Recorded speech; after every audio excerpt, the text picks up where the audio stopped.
ಮಾಡ್ತೀನಿ. ನಾನು big boss ವಿರೋಧಿ ಖಂಡಿತ ಅಲ್ಲ. ಬಿಗ್ ಬಾಸ್ ಅನ್ನೋದು ನಾವು ಹೇಗೆ ನೋಡ್ತೀವಿ ಅನ್ನೋದರ ರಿಫ್ಲೆಕ್ಷನ್ ಅಷ್ಟೇ ಆಗಿರುತ್ತೆ. ಸ್ಕ್ರಿಪ್ಟ್ ಏನಕ್ಕೆ ಮಾಡಬೇಕು ಹೇಳಿ? ಯಾಕಂದ್ರೆ ಇಬ್ಬರು ವ್ಯಕ್ತಿ ಅಥವಾ 4 ಜನ ವ್ಯಕ್ತಿ ಬೇರೆ ಬೇರೆ ಮನಸ್ಥಿತಿಯವರು ಒಂದು ಮನೇಲಿ ಕೂತಾಗ ಅದಕ್ಕದೇ ಕಂಟೆಂಟ್ ಆಗ್ಬಿಡುತ್ತೆ. ಕಂಟೆಂಟ್ ಮಾಡೋ ಅಗತ್ಯನೇ ಇಲ್ಲ. ಹೇಗೆ ಅನ್ಸ್ಬಿಡ್ತು ಅಂದರೆ, ಇಷ್ಟೆಲ್ಲ ಮಾಡೋದು ಒಂದು ಅಕ್ಕಿಗೋಸ್ಕರನ, ಒಂದು ರವೆಗೋಸ್ಕರನ, ಒಂದು ಕಾಫಿಗೋಸ್ಕರನ.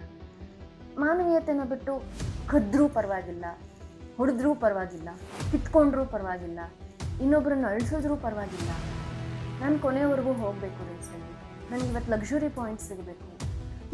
ಒಂದಷ್ಟು ಐನೋ ಇದೆಲ್ಲ ಕಾಂಟ್ರವರ್ಸಿ ಆಗುತ್ತೆ. ಒಂದು ಸೆನ್ಸಿಟಿವ್ ಪಾರ್ಟ್ಗೆ ಬಾಲ್ನ ಹೊಡಿತಾರೆ.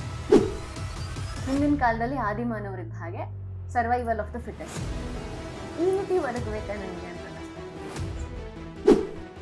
ಒಂದು ರೀತಿ ನೈತಿಕತೆಯನ್ನು ಬಿಟ್ಟು ಆಡಿದ್ರೇನೆ ಬಿಗ್ ಬಾಸ್ ಅಂತ.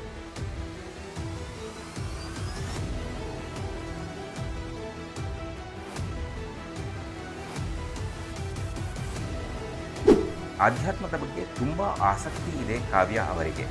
ಅದರ ಬಗ್ಗೆ ವಿದ್ಯಾ ಅವರಿಗೆ ನನ್ನ ಬಗ್ಗೆ ಬಹಳ ಪ್ರಶ್ನೆಗಳಿದೆ. Anyways, thank you so much.